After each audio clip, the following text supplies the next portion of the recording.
अच्छा बच्चों, जो हमारे पास आज पढ़ने आए हो, छात्रों पहली बार जो पढ़ने आए हो और हम पहली बार आपको पढ़ा भी रहे हैं, हम सभी का अभिवादन और आप लोगों को नमस्कार करते हैं। हम आपको गणित पढ़ाएंगे, ठीक है। हम तुमको आज एक चैप्टर पढ़ा रहे हैं, आव्यूह, आव्यूह या मैट्रिक्स, ठीक है। आव्यूह गणित का कोई भी चैप्टर हो, ये आव्यूह बहुत इंपॉर्टेंट चैप्टर है और ये न्यूनतम 7 या 8 नंबर का और अधिकतम 15 या 20 नंबर का कभी कभी हो जाता है। हमें बहुत ध्यान से देखना है। मैथ पढ़ने के लिए कोई भी चैप्टर हो, पहले हमें उसके विषय में पूर्णतः उसके अवयव, उसके खंडों के विषय में ज्ञान होना चाहिए, तब अपने आप सब फार्मूले बन जाते हैं और इसके बाद सवाल भी लगते चले जाते हैं। तो आव्यूह है क्या, सबसे पहले आप जानिए इसकी परिभाषा। आव्यूह की परिभाषा क्या है? आव्यूह की परिभाषा क्या है? तो जो गणितज्ञों ने बताई है उनके अनुसार आव्यूह की परिभाषा संख्याओं के समूह को आयताकार सारणी में व्यवस्थित करके लिखना आव्यूह कहलाता है। संख्याओं के समूह को, संख्याओं के समूह को आयताकार सारणी में लिखकर व्यक्त करना या लिखना, लिख दो, लिखना या व्यक्त करना आव्यूह कहलाता है। परंतु एक बात सोचने की है, यहां थोड़ी सी बात मैं अपनी तरफ से आपको बताना चाहता हूं। जब हम आयताकार सारणी बोलते हैं, अर्थात ये पॉइंट बोलते हैं, तो आप लोग यहां पर कंफ्यूजन में आ जाएंगे कि आयत तो ऐसे बनता है, ये आयत हो गया। अब इसमें जब हम संख्याओं के समूह को लिखेंगे, जब इसमें हम संख्याओं के समूह को लिखेंगे तो वास्तव में क्या आव्यूह होगा? परंतु ऐसा है नहीं। आव्यूह की जो हमने परिभाषा बनाई है स्वयं से, ये हमने स्वयं बनाई है, थोड़ा सा ध्यान देना। यहां लिखा है संख्याओं के समूह को, हम ये नहीं कहेंगे, हम कहेंगे राशियों के समूह को, क्योंकि ये आवश्यक नहीं है कि किसी भी आव्यूह में केवल संख्याएं हो। और संख्याएं आप जानते हैं, अगर आपसे कह दे कोई कि आप संख्याएं बताइए तो आप बताओगे 1, 2, 15, 20, 25, 1000, 145, ये संख्याएं बताओगे। परंतु ऐसा नहीं होता। आव्यूह में कभी कभी राशियां भी आ जाती हैं। राशियां का तात्पर्य है, अब जैसे राशियां शब्द हमने बोल दिया, राशियां, ध्यान देना है आपको। तो राशियों के शब्द जब आ गया तो राशियां वास्तव में आपने पढ़ी है, आप 12 में पहुंचे हैं। राशियां 2 प्रकार की होती हैं, एक अचर राशियां और चर राशियां। बेसिक स्तर में आपको बताया गया है कि जो चर राशियां होती हैं, चर राशियों को हम व्यंजक से लिखते हैं, व्यंजन से व्यक्त करते हैं। जैसे उदाहरण के लिए एक्स, वाई, जेड, ए, बी, सी इत्यादि, ये चर राशियां आ गई। अचर राशियां, अचर राशियां हो गए अंक, 1, 2, 3, 4, 5 इत्यादि, ये अंक हो गए, ये हो गई अचर राशियां। लेकिन जब इसमें जो परिभाषा बताई विद्वानों ने, वो बताया उन्होंने संख्याओं के समूह को, इसीलिए हम इसको बदल रहे हैं। हम बता रहे हैं राशियों के समूह को, राशियों के समूह को, राशियों के समूह को क्रमवार लिखकर बड़े कोष्टक के अंदर, राशियों के समूह को बड़े कोष्टक के अंदर व्यवस्थित करके लिखा गया प्राप्त मान, व्यवस्थित करके प्राप्त मान आव्यूह है। जैसे ये बड़ा कोष्टक हो गया, ये बड़ा कोष्टक हो गया। अब हमने यहां लिख दिया X, Y, Z, P, Q, R, A, B, C, तो ये एक आव्यूह हो गया। ये आव्यूह की परिभाषा हो गई। और जो विद्वानों ने बताई थी, उन्होंने बताया संख्याओं के समूह को आयताकार सारणी में, आयत तो ये बन गया। इसलिए जब हम इसे ऐसे मेट देंगे, खाली स्थान दे देंगे, तब ये आव्यूह का रूप लेता है। वास्तव में स्थितियां ये हैं। तो ये स्थिति हो गई आबीयू की। ये आपकी परिभाषा गणित किताब में दी गई है और ये परिभाषा हमने स्वयं से डिक्लेयर की है। हमने इसको देख करके इसे डिक्लेयर किया है, अर्थात राशियों के समूह को बड़े कोष्टक के अंदर लिखकर प्राप्त करना आबीयू कहलाता है। अब आगे आते हैं, तो आबीयू के विषय में किसी को दिक्कत तो नहीं। आबीयू को अंग्रेजी में मैट्रिक्स बोलते हैं, ठीक है। अब इसकी परिभाषा वास्तव में दी गई है जो स्वयं हमने निर्मित की है, ये है कि राशियों के समूह को बड़े कोष्टक के अंदर व्यवस्थित करके प्राप्त करना आबीयू है। अब आगे चलते हैं हम, तो आबीयू में स्थितियां तो हो गई परिभाषा। आबीयू में देखो हमने क्या बनाया, अगर आप लोगों ने ध्यान दिया हो तो दो प्रकार की लाइनें हमें मिल रही हैं, क्षैतिज और ऊर्ध्वाधर। ये आबीयू हुआ। मान लीजिए A B C D E F G H I, ये एक आबीयू बन गया। तो हमें सबसे पहले आबीयू को ये देखना है कि इनको हम लिखते कैसे हैं। तो आबीयू का निरूपण, आबीयू का निरूपण, ठीक। तो आबीयू को व्यक्त करने के लिए आबीयू को व्यक्त करने के लिए कैपिटल लेटर, बड़े अक्षरों का, अंग्रेजी के बड़े अक्षरों का प्रयोग करते हैं। अंग्रेजी के बड़े अक्षरों का प्रयोग करते हैं।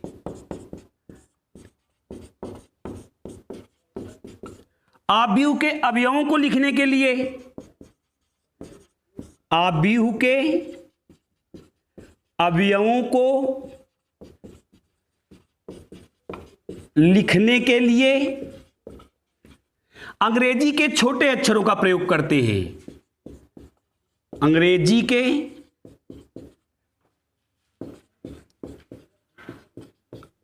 छोटे अक्षरों का प्रयोग करते हैं। जैसे ये एक आबीयू लिखा है एग्जाम्पल में, इसका निरूपण करना है हमें, तो हम इसको कुछ भी मान सकते हैं। ए आबीयू मान सकते हैं या यक्स आबीयू मान सकते हैं, लेकिन कैपिटल लेटर में। इनके अवयवों को देखो हमने लिखा है स्मॉल लेटर में, ये इनके अवयव हो गए, A B C D E F G H I, ये इनके अवयव हो गए। और देखो अवयव कैसे लिखे हैं, अंग्रेजी के छोटे अक्षरों में हैं, अर्थात स्मॉल लेटर में लिखे हैं, ठीक है। तो ये आबीयू का निरूपण हो गया, ये आबीयू की परिभाषा हो गई, ये आबीयू का निरूपण हो गया। अब जब ये आबीयू का निरूपण हो गया तो अब ध्यान दो, इसमें हमें कुछ दिखाई पड़ रहा है, वो क्या है, आबीयू का क्रम है। कैसा क्रम है, देखो तुम्हें दो प्रकार की स्थितियां समझ में आ रही हैं, क्षैतिज और ऊर्ध्वाधर। जो क्षैतिज लाइनें ये हैं, ये क्षैतिज लाइन है, ये क्षैतिज लाइन है, ये क्षैतिज लाइन है। क्षैतिज का मतलब रो, अर्थात इसे हम आर से व्यक्त कर सकते हैं। और ये ऊर्ध्वाधर लाइनें, ये ऊर्ध्वाधर लाइनें, इनका मतलब क्या हो गया, स्तंभ, अर्थात कॉलम, सी से व्यक्त करते हैं, स्तंभ। अब आप लोग ध्यान दो, कैसे हम इनको समझ पाएंगे। जैसे तुमसे कह दिया जाए, कुछ लोग बैठे हो और कह दिया जाए कि आप लोग क्षैतिज बैठ जाओ, तो आप एक लाइन में, एक पंक्तिबद्ध बैठ जाओ, पंक्ति में बैठ जाओ, तो पंक्तिबद्ध तुम ऐसे बैठ जाओगे, ऐसे बैठ जाओगे, ये पंक्तियां हो गई। परंतु कह दिया जाए स्तंभाकार, तो जैसे आप जानते हैं, आप लोगों के मकान बनते हैं, घर बनते हैं, उनमें आप देखते हैं स्तंभाकार अर्थात कॉलम खड़े किए जाते हैं, वो कॉलम यही हैं, ये कॉलम हो गए। ये हमें ऐसे याद रहेगा, इस टिक से आपको याद रहेगा, ये हो गई पंक्तियां, जो क्षैतिज हैं वो पंक्तियां हो गई, और जो ऊर्ध्वाधर है वो कॉलम हो गए। अब फिर ध्यान देना है, इसको हम व्यक्त कैसे करेंगे, तो आबीयू का क्रम या कोट, इसे आबीयू का क्रम या कोटि कहते हैं। आबीयू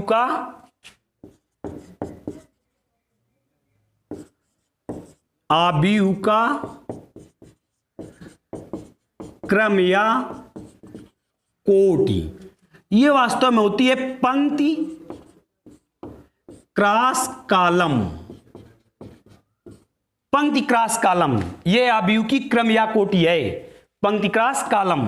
पंक्ति को हम व्यक्त करते हैं यहां एम से, और क्रॉस कॉलम को एन से, और स्मॉल लेटर में ही लिखेंगे, कैपिटल लेटर में बिल्कुल नहीं लिखेंगे, यम क्रॉस एन, पंक्ति क्रॉस कॉलम।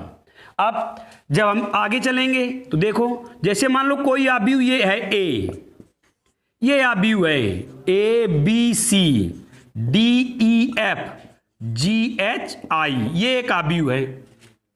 इस आव्यूह का हमें क्रम व्यक्त करना है। तो देखो यहां कितने कब पंक्तियां हैं, सबसे पहले पंक्ति देखेंगे हम। तो पंक्ति कितनी है, 1 2 3, 3 क्षैतिज लाइनें हैं, 1 2 3, तो यम इक्वल 3।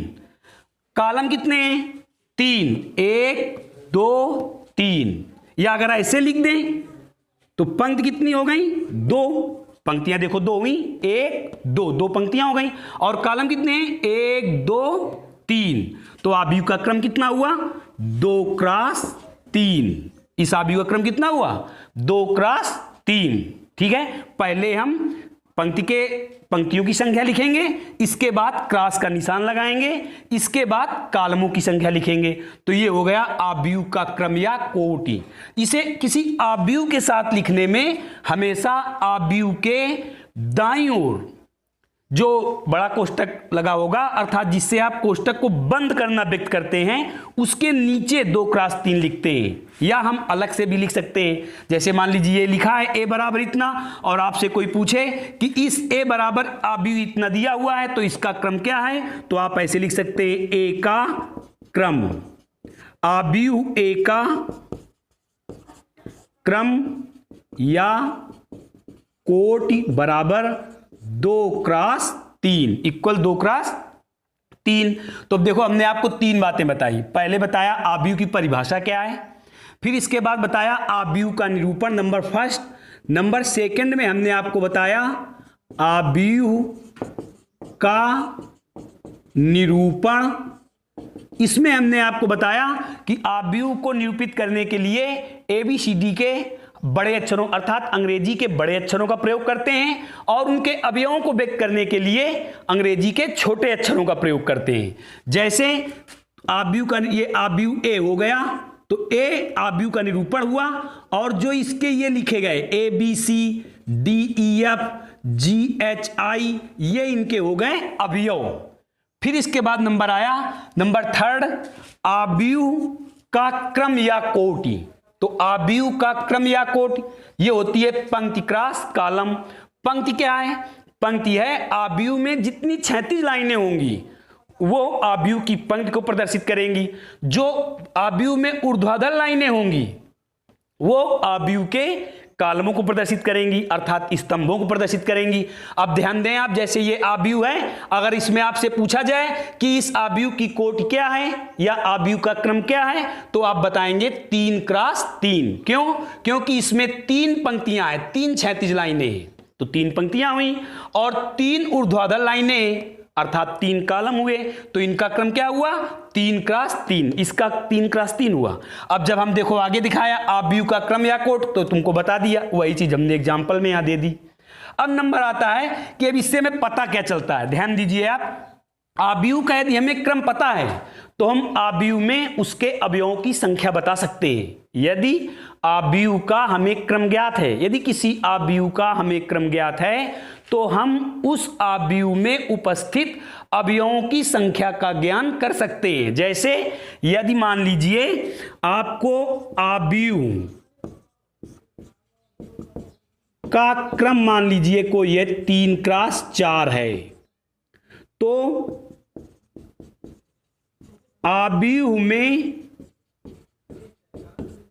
अवयवों की संख्या बराबर इनका दोनों का मल्टीप्लाई अर्थात गुणन कर देंगे, 4 तियां 12।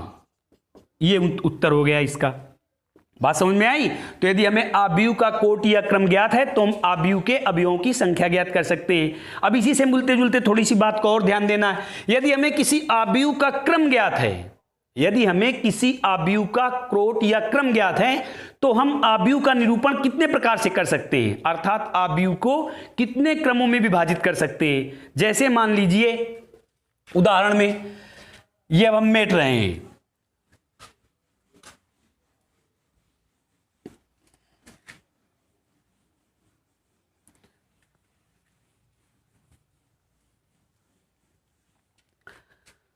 जैसे मान लीजिए यदि किसी आव्यूह, प्रश्न है, क्वेश्चन दिया जाए आपको कि किसी आव्यूह में अवयवों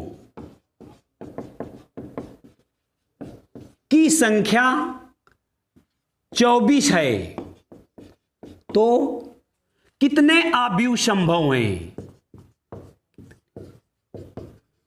आव्यूह बनाए जा सकते हैं, उनके क्रम या कोटि लिखिए, उनकी क्रम या कोटि लिखिए। देखो हमने यहां दो प्रश्न कर दिए।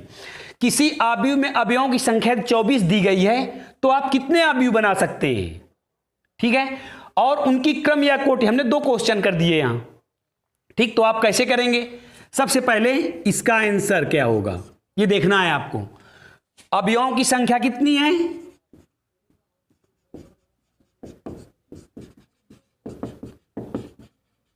की संख्या बराबर इक्वल 24 है, ठीक है। अब आप इसे क्रम से प्रत्येक संख्या से भाग देते चले जाइए, जब हमें पूर्णांक मिलेंगे उसी आधार में हम क्रम बनाते चले जाएंगे। थोड़ा ध्यान देना। पहला देखो ध्यान से, पहला हमारा अंक आता है 1 का भाग 24 में देंगे तो 1 24 बार जाएगा, अर्थात हम लिख सकते हैं 1 क्रॉस 24। पहला आव्यूह हो गया है, पहली कोटि का एक आव्यूह बन गया, 1 क्रॉस 24 बन सकता है, कामा। दूसरे के लिए आए तो अब 1 के बाद कौन सा अंक आता है? 2, तो 2 क्रॉस 2 का भाग दिया 24 में 12 आया, 2 × 12 दूसरा आव्यूह हो गया। फिर 3 का भाग भी 24 चला जाता है तो 3 क्रॉस कितने बार गया? 8, एक आव्यूह ये बन जाएगा। फिर 4 का भाग इसमें चला जाता है, 4 × 6, 4 का भाग 24 देंगे 6 आ जाएगा, एक आव्यूह ये बन जाएगा। 5 का भाग 24 में नहीं जाएगा पूरा पूर्णतया 5 से 24 विभाजित नहीं है, अर्थात आव्यूह नहीं बनेगा 5 के साथ। फिर 6 से फिर बन जाएगा, 4 बार जाएगा। 7 से 24 पूर्णतया विभाजित नहीं है, 7 के साथ आव्यूह नहीं बनेगा। फिर 8 से बन जाएगा, 8 × 24। फिर 9 से नहीं बनेगा, 9 से विभाजित नहीं है, 10 से भी नहीं बनेगा, 11 से भी नहीं बनेगा, 12 से बन जाएगा, 12 × 2। अब 13, 14, 15 इनसे नहीं बनेगा, सीधे 24 × 1। तो देखो हम कितने आव्यूह बना सके? 1 2 3 4 5 6 7 8। यदि किसी आव्यूह में अवयवों की संख्या 24 है तो कितने आव्यूहों का निर्माण हो गया? इसका आंसर हो गया। कितने आव्यूह बनाए जा सकते हैं? केवल 8। 1 2 3 4 5 6 7 8। इसका तरीका आपने समझा? हम बता रहे हैं, फिर से ध्यान दो। इसमें 24 अवयव हैं, अब हमको इनके निकालने हैं कि 24 अवयव हमें दे दिए जाएं और कह दिया जाए कि आप आव्यूह का निर्माण करो, तो आप कितने प्रकार से आव्यूह का निर्माण कर सकते हैं। तो हमें ध्यान देना है, सर्वप्रथम हम क्या करेंगे, क्योंकि हमें पता है कि आव्यूह बनाने के लिए हमें क्रम की आवश्यकता होती है। अर्थात क्रम क्या होता है? कोट या क्रम, बात एक ही है, वो होती है पंक्ति क्रॉस कॉलम। तो हम पंक्ति को आधार लेकर चल रहे हैं, क्यों? तो आप कॉलम को भी आधार ले सकते हैं, परंतु हम पंक्ति को आधार लेकर चल रहे हैं। क्यों? क्योंकि जब कोई चीज बनाई जाती है तो सर्वप्रथम हमें पंक्ति की आवश्यकता होती है। बगैर बोलते हैं जब तक कोई नींव न बन जाए तब तक मकान नहीं बनाए जा सकते। उसी प्रकार हम सर्वप्रथम पंक्ति ले रहे हैं, तो पंक्ति में हम सबसे पहला अवयव अंक लेंगे, आता है 1 का भाग 24 में दिया, पूर्णतया विभाजित है तो 1 क्रॉस 24। 1 क्रॉस 24 क्रम का एक आव्यूह बन सकता है। फिर 1 के बाद दूसरा नंबर आया 2, अब पंक्ति के स्थान पर हमने 2 रखा, लेकिन ध्यान देना है हमें 2 का भाग 24 में पूर्णतया जाता है या नहीं? यदि जाता है तो लिखेंगे, जैसे 2 का भाग 24 में चला जाता है, लिख दिया 2 क्रॉस 12, अर्थात ये भी आव्यूह बन रहा है। फिर 3 क्रॉस 8, फिर 4 क्रॉस 6, फिर 6 क्रॉस 4। उसी प्रकार से हमने देखो हमने यहाँ कहीं 5 नहीं लिखा, 3 4 के बाद 5 आता है, हमने 5 नहीं लिखा। क्यों? क्योंकि 5 24 से विभाजित नहीं है। हमने 7 नहीं लिखा, क्यों? क्योंकि 7 24 से विभाजित नहीं है। फिर देखो हमने 9 नहीं लिखा, 10 नहीं लिखा, अर्थात हमने m का आधार लिया है। भाई आप जानते हैं ना कोटि क्या होती है? कोटि पंक्ति क्रॉस कॉलम होती है। तो हमने आधार किसका लिया, हमने आधार लिया है पंक्ति का। तो हम पहले यम, इसे यम क्रॉस एन भी लिखते हैं, संकेत रूप में एम क्रॉस एन से प्रदर्शित करते हैं, हमने बताया अभी आपको। तो यम को हमने क्रम से लिया, यम के स्थान पर पहले एक रखा और हमने देखा कि ये एक दिए गए अवयवों को पूर्णतया विभाजित करता है या नहीं। यदि विभाजित करता है तो एन के स्थान पर भागफल को लिख दिया, वैसे हमने बना दिए। तो ये बन गए अवयव, कितने बने 8। यदि 24 अवयव दिए तो अवयव 8 बन गए, ठीक है। और इसके बाद ये इनके क्रम हो गए, इसका आंसर हो गया, ये क्रम हो गया इसका, ये प्रत्येक अवयव का क्रम हुआ। पहले अवयव का क्रम ये, दूसरे का ये, तीसरे का ये, चौथे का ये, पांचवें का ये, छठे का ये, सातवें का ये, आठवें का। तो इस प्रकार से यदि हमें किसी अवयव के अवयवों की संख्या ज्ञात है तो हम अवयव के कितने अवयव बनाए जा सकते हैं ये ज्ञात कर सकते हैं, और साथ में उनके क्रम या कोड को भी लिख सकते हैं। तो ये हो गया सिस्टम अवयव को व्यक्त करना। अवयव में यदि हमें अवयवों की संख्या ज्ञात है तो अवयव के निर्माण करना, अवयव का निरूपण, अवयव की परिभाषा। अब हमने आपको इतना बताया, अब आगे आते हैं। अगला नंबर आता है अवयव के भेद। भाई अवयव की परिभाषा पढ़ लिया आपने, अवयव का निरूपण पढ़ लिया। अब अवयव की परिभाषा और निरूपण के बाद आता है अवयव का क्रम या कोट, ये भी हमने आपको बता दिया। अब इन सब बातों के बाद में हमें चाहिए अवयव के विषय में जानना और गहराई से। जब जानना है गहराई से तो हमें पता है कि इसके हमें भेद मालूम होने चाहिए, अर्थात इसमें क्या क्वांटिटीज होती है, क्या क्वालिटी होती है। तो अवयव के भेद, या आप कितने प्रकार के अवयव पढ़ते हैं, अवयव के भेद या अवयव के प्रकार, इसको हम अवयव के प्रकार भी बोल सकते हैं। अवयव के प्रकार कभी कभी ये पूछ ले जाते हैं, लेकिन क्वेश्चन करने के लिए अति आवश्यक है, तुम्हें ये ज्ञान जरूर होना चाहिए। अब अवयव के प्रकार, सबसे पहला नंबर आता है क्षैतिज अवयव।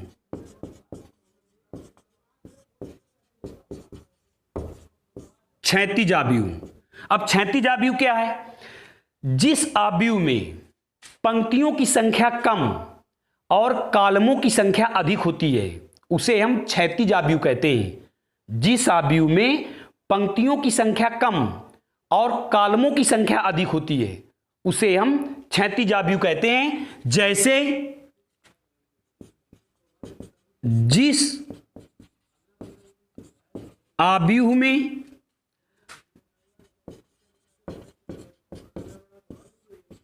पंक्तियों की संख्या कम, कॉलमों की संख्या अधिक होती है,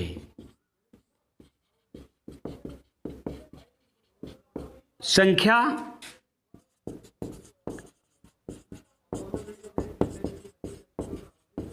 अधिक होती है उसे क्षैतिज अवयव कहते हैं।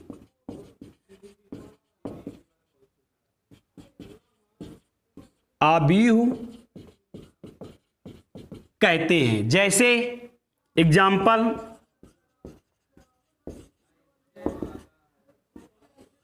ध्यान दो, A B C D E F, ये एक क्षैतिज अवयव है। कैसे, देखो इसमें कितनी पंक्तियां हैं, 2 पंक्तियां हैं, 1 2, 2 पंक्तियां हैं, और कॉलम कितने हैं, 1 2 3, अर्थात पंक्तियों की संख्या कम है और कॉलमों की संख्या अधिक है। तो ये कैसा अवयव हुआ, क्षैतिज अवयव हुआ, इसे क्षैतिज अवयव कहते हैं। ठीक है, इसी से मिलता जुलता एक दूसरा है पंक्ति अवयव, पंक्ति सदिश अवयव भी इसे बोलते हैं। पंक्ति या सदिश अवयव ये भी होता है, पंक्ति अवयव या पंक्ति सदिश अवयव। तो पंक्ति अवयव या पंक्ति सदिश अवयव क्या होता है, जिस अवयव में केवल एक पंक्ति हो, जिस अवयव में केवल एक पंक्ति हो उसे पंक्ति या सदिश अवयव कहते हैं। जैसे जिस अवयव में, जिस अवयव में केवल एक पंक्ति हो उसे पंक्ति या पंक्ति सदिश अवयव कहते हैं, या पंक्ति सदिश अवयव कहते हैं। ठीक है, अब एग्जाम्पल देखिए इसका, एग्जाम्पल ए बी सी। देखिए आप, इसमें केवल एक पंक्ति है, केवल एक पंक्ति है इसमें। देखो, जब एक पंक्ति हो, किसी आव्यूह में केवल एक पंक्ति हो, तो उसे हम पंक्ति या पंक्ति सदिश आव्यूह कहते हैं। अब एक चीज ध्यान दीजिए, दोनों में, इन दोनों में एक चीज आप देखिए, गौर से इन्हें समझिए। तो आप देख रहे हैं पंक्ति और सदिश, ये सब देखिए। पंक्ति, अभी आपसे थोड़ी देर पहले हमने बताया था कि अगर आपसे कहा जाए क्रमबद्ध बैठ जाइए, पंक्ति में बैठ जाइए, लाइन से बैठ जाइए, तो आप पंक्तियां बनाते हैं। उनको हम आव्यूह की भाषा में क्या बोलते हैं? पंक्ति को क्षैतिज, अर्थात हमने पहले बताया था, तुमसे कोई पूछे कि इस आव्यूह में कितनी पंक्तियां हैं, तो आप कहते हैं कितनी? क्षैतिज लाइनें हैं। ठीक है, तो क्षैतिज लाइनें, जैसे हमें दो क्षैतिज लाइनें हैं, तो इसका मतलब वो इसमें दो पंक्तियां हैं। ठीक है, उसी प्रकार देखो, इसमें एक पंक्ति है, इसमें दो पंक्ति है, तो इनमें एक संबंध बना। वो संबंध क्या बना कि प्रत्येक पंक्ति आव्यूह, प्रत्येक पंक्ति सदिश या पंक्ति आव्यूह एक क्षैतिज आव्यूह हो सकता है, परंतु प्रत्येक क्षैतिज आव्यूह, ठीक है, पंक्ति आव्यूह नहीं हो सकता। ध्यान देना मेरी बात को। मैंने क्या कहा आपसे? ये कहा इन दोनों में अगर संबंध देखा जाए, तो हमने आपसे कहा कि प्रत्येक पंक्ति आव्यूह एक क्षैतिज आव्यूह हो सकता है। कैसे? देखिए आप, इसकी ये पंक्ति आव्यूह लिखा हुआ है, ये क्षैतिज आव्यूह है। क्यों? क्योंकि क्षैतिज आव्यूह की परिभाषा बताई गई है हमें कि जिसमें पंक्तियों की संख्या कम हो और कॉलमों की संख्या अधिक हो, उसे हम पंक्ति क्षैतिज आव्यूह कहेंगे। तो देखो यहां कितनी पंक्ति है? एक पंक्ति है, परंतु कॉलम कितने हैं? 3। अर्थात इस परिभाषा को ये संतुष्ट कर रहा है, और संतुष्ट कर रहा तो ये क्या है? पंक्ति क्षैतिज आव्यूह हो सकता है। इससे पता चला हमें कि क्षैतिज पंक्ति या सदिश आव्यूह क्षैतिज आव्यूह हो सकता है, परंतु क्षैतिज आव्यूह यह आवश्यक नहीं है कि पंक्ति आव्यूह हो, क्योंकि पंक्ति आव्यूह में एक निश्चितता व्यक्त की गई है। क्या? कि पंक्ति आव्यूह में सदैव केवल एक ही पंक्ति हो सकती है, दूसरी नहीं। इसलिए पंक्ति आव्यूह क्षैतिज आव्यूह तो हो सकता है, परंतु क्षैतिज आव्यूह एक पंक्ति आव्यूह नहीं होगा। तो हमने आव्यूह के भेद में आपको दो आव्यूह ये बताए। अब तीसरा देखिए,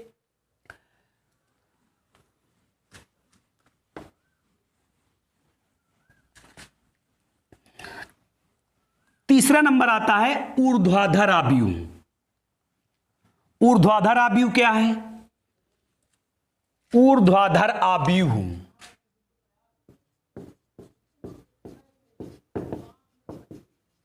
ऊर्ध्वाधर आव्यूह जस्ट जैसे क्षैतिज आव्यूह था, ऐसे ही ऊर्ध्वाधर आव्यूह। अब आप ध्यान दीजिए, क्षैतिज आव्यूह में हमने अभी आपको बताया कि जिनमें पंक्तियों की संख्या कम और कॉलमों की संख्या अधिक होती है, उसे क्षैतिज आव्यूह कहते हैं। ऐसे ही ऊर्ध्वाधर आव्यूह में, ऊर्ध्वाधर का मतलब कॉलम जाएगा, अर्थात जिस आव्यूह में कॉलमों की संख्या कम और पंक्तियों की संख्या अधिक होती है, जिस आव्यूह में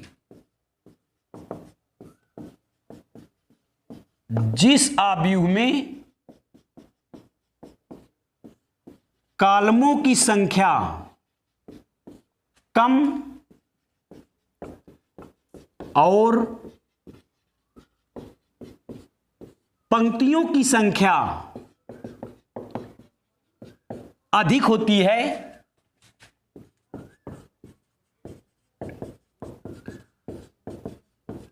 अधिक होती है, उसे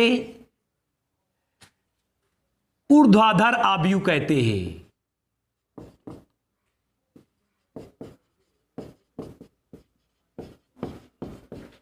आव्यूह कहते हैं।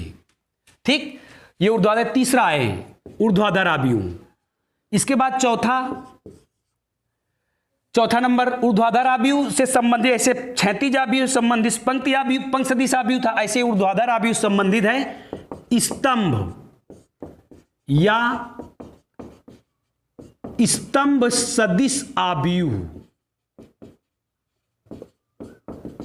अब ध्यान दीजिए आप, क्षैतिज आव्यूह में हमने क्या बताया था कि जब क्षैतिज आव्यूह में बताया था पंक्तियों की संख्या कम और कॉलमों की संख्या अधिक, तो हमने पंक्ति आव्यूह में क्या बताया कि जिसमें केवल एक पंक्ति हो। उसी प्रकार इसमें भी स्तंभ या स्तंभ सदिश आव्यूह। ऊर्ध्वाधर हमको पता है, ऊर्ध्वाधर ही स्तंभ होते हैं, जो ऊर्ध्वाधर होते हैं वो स्तंभ होते हैं। तो बिल्कुल सेम डिफिनेशन इसी प्रकार है।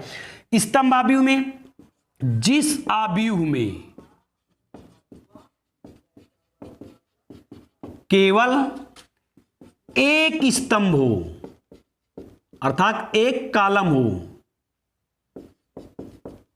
स्तंभ हो, उसे स्तंभ या स्तंभ सदिश आव्यूह कहते हैं। स्तंभ या स्तंभ सदिश आव्यूह कहते हैं। ठीक है, दोनों के एग्जाम्पल देख लीजिए। इसका एग्जाम्पल देखो, ये हमने क्या बताया ऊर्ध्वाधर आव्यूह में, जिस आव्यूह में कॉलमों की संख्या कम। आप ध्यान दीजिए, इसमें कॉलम कितने हैं? 2। पंक्तियों की संख्या अधिक, पंक्तियां कितनी है? 3। इसका क्रम क्या हुआ? इसका क्रम हुआ 2 क्रॉस 3। 2 क्रॉस 3 हुआ? नहीं, 3 क्रॉस 2। पंक्तियां कितनी हैं? 3। और कॉलम कितने हैं? तो इसका क्रम कितना हुआ? 3 क्रॉस 2। 3 क्रॉस 2 इसका क्रम हुआ। अब देखिए, इसमें जिस आव्यूह में कॉलमों की संख्या कम, तो कॉलमों की संख्या कम है, और पंक्तियों की संख्या अधिक होती है, और पंक्तियों की संख्या देखो अधिक है, तो ये कैसा आव्यूह हुआ? ऊर्ध्वाधर आव्यूह हुआ। अब इससे मिलता जुलता स्तंभ या स्तंभ सदिश आव्यूह, इसी से है, जिस आव्यूह में केवल एक स्तंभ हो, अर्थात यदि हम इसे ऐसे लिख दें, केवल एक स्तंभ हो, उसे हम स्तंभ या स्तंभ सदिश आव्यूह कहते हैं। ध्यान देने योग्य बात है। देखो, प्रत्येक स्तंभ या स्तंभ सदिश आव्यूह ऊर्ध्वाधर आव्यूह होता है। प्रत्येक स्तंभ या स्तंभ सदिश आव्यूह ऊर्ध्वाधर आव्यूह होता है, परंतु प्रत्येक ऊर्ध्वाधर आव्यूह स्तंभ सदिश आव्यूह नहीं होता। जैसे देखो, ये स्तंभ सदिश आव्यूह है, तो ये इसको पालन कर रहा, अर्थात ऊर्ध्वाधर आव्यूह बन सकता है, परंतु ये ऊर्ध्वाधर आव्यूह स्तंभ या स्तंभ सदिश आव्यूह नहीं होगा। खैर, ये 4 पॉइंट हो गए। तो आव्यूह में 4 प्रकार हमने बताए। अगला है 5वां नंबर आव्यूह के भेदों में। अब आता है नंबर वर्ग आव्यूह। वर्ग आव्यूह क्या है? ये विशेष है। वर्ग आव्यूह क्या होता है? जिस आव्यूह में पंक्तियों और कॉलमों की संख्या समान होती है, उसे वर्ग आव्यूह कहते हैं। जिस आव्यूह में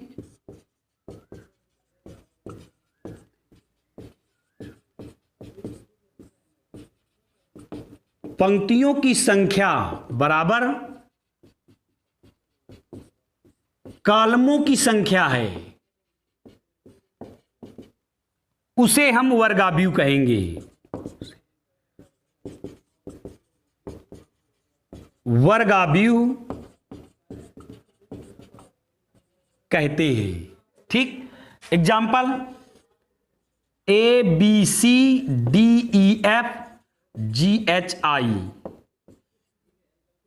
देखो, इसका क्रम क्या है? 3 क्रॉस 3। इसमें 3 पंक्तियां और 3 कॉलम है।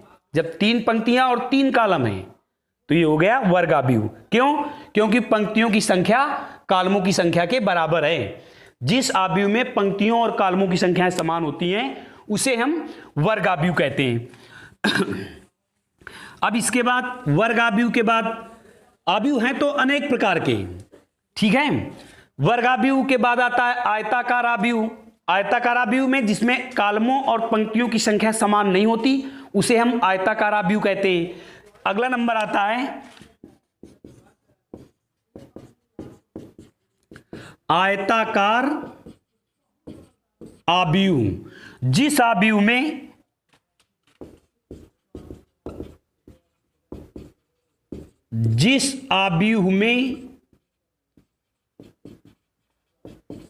कॉलमों की संख्या और पंक्तियों की संख्या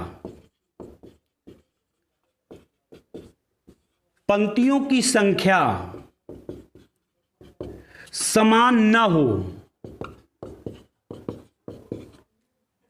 उसे आयताकार आव्यूह कहते हैं। आयताकार आव्यूह कहते हैं। जैसे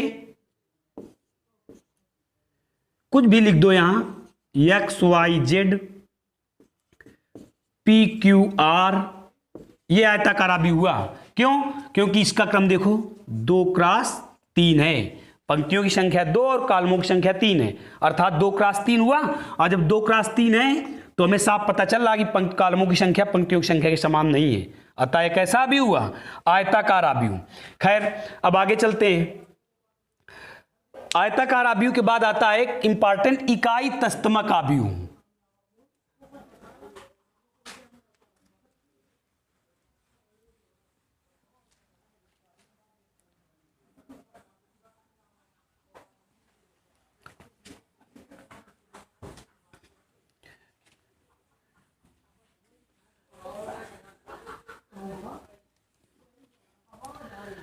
इकाई तस्तमक आव्यूह,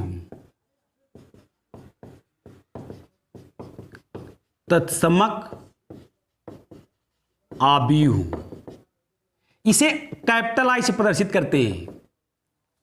ठीक है, ये इसकी परिभाषा है, जिस आव्यूह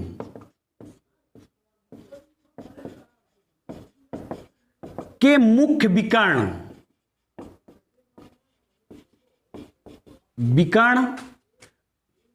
का प्रत्येक अवयव 1 हो, उसे इकाई तस्तमक आव्यूह कहते हैं। और शेष अवयव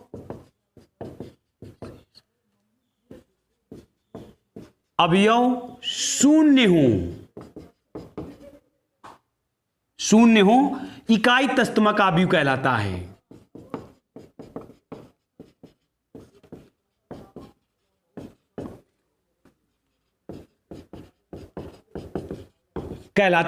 जिस वर्ग आव्यूह, सॉरी यहां थोड़ा ध्यान देना है, जिस वर्ग आव्यूह के मुख्य विकर्ण का प्रत्येक अवयव 1 हो और शेष अवयव 0 हो, इकाई तस्तमक आव्यूह कहलाता है।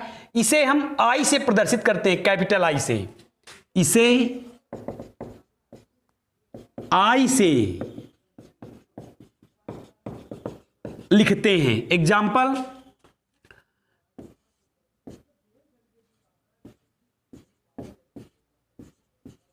ये हो गया इकाई तस्तमक आव्यूह है, इसका क्रम 3 क्रॉस 3 है। ये कहीं कहीं दिया नहीं होता, माना जाता, क्वेश्चन को दिए होने के आधार पर इसे लिखा जाता है। जैसे मान लीजिए, थोड़ा ध्यान देना, मैंने क्या बोला, हमने कहा कि ये कहीं हो सकता है कि न दिया हो, केवल हमें क्वेश्चन दिया हो और सिद्ध करना हो या हमें इसका प्रयोग करना हो। मान लीजिए थोड़ी देर के लिए एक एग्जाम्पल देना है आपको। एक ए आव्यूह दिया है, ABCDEF GHIJKL,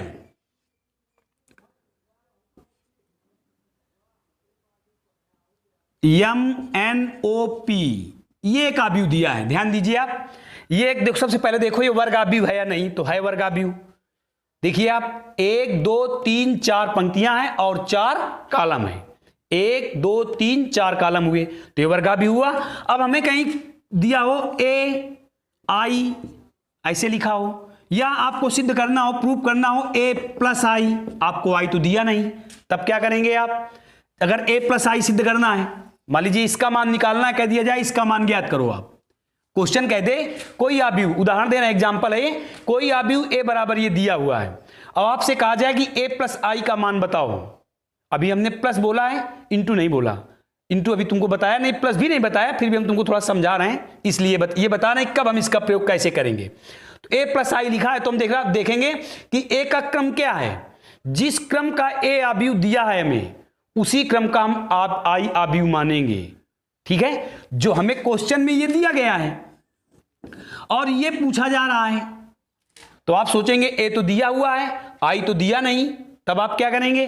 तो हमें I लिखना होगा। I का तात्पर्य होता है इकाई तस्तमक आव्यूह, आव्यूहों के लिए है ये, इसे इकाई तस्तमक आव्यूह कहते हैं। और इसका प्रयोग करने के लिए हम क्या करते हैं? जिस क्रम का हमें आव्यूह दिया होता है, उसी क्रम का आव्यूह हम मानते हैं। I बराबर तुरंत मानेंगे, ये किसका, इसका क्रम क्या है? 4 क्रॉस 4 है, 4 पंक्ति 4 कॉलम है, तो हमें फौरन 4 पंक्ति और 4 कॉलम का एक इकाई आव्यूह लिख लेना है। और क्रम से देखो, पहला अवयव यहां 1 हुआ, शेष अवयव तीनों 0 कर दिए हमने। फिर ये शून्य के अक्रम से एक दूसरे स्थान पर पहुंच गया, शेष अवयव शून्य, फिर तीसरे स्थान पर आया, फिर चौथे स्थान पर आया, ये ए आई हो गया। हमें तो ए प्लस आई करना है। अभी हम तुमको योग का नियम बताएंगे, ए प्लस आई करना है, तुम इनको जोड़ देंगे। एक चीज और ध्यान देने योग्य बात है, आई का प्रयोग हम इन एग्जाम्पल से देख रहे हैं कि आई का प्रयोग हम केवल वर्गाव्यूहों के लिए ही करेंगे, क्योंकि हमें पता है आई की परिभाषा यही है, इकाई तस्तमक आव्यूह की परिभाषा है जिस वर्गाव्यूह अर्थात वर्गाव्यूह होना चाहिए, तभी हम आई का प्रयोग कर सकते हैं। ये छोटी छोटी बातें ध्यान देना है। अब हम आपको बता रहे हैं इकाई तस्तमक आव्यूह हो गया, इतने से हमारा काम चल जाएगा। हैं तो बहुत से अभियाव्यूह, सम्मित आव्यूह, विषम सम्मित आव्यूह, सब आव्यूह के भेद हैं, लेकिन आगे वो तुमको बताएंगे हम। जितने से तुम्हारा काम चल जाएगा, अगर आप चाहेंगे तो आपकी पहली प्रश्नावली समाप्त हो जाएगी। इतने ही बातों से, जितनी बातें हमने आपको बताई उतनी बातों से हमारा पहला चैप्टर खत्म हो जाएगा।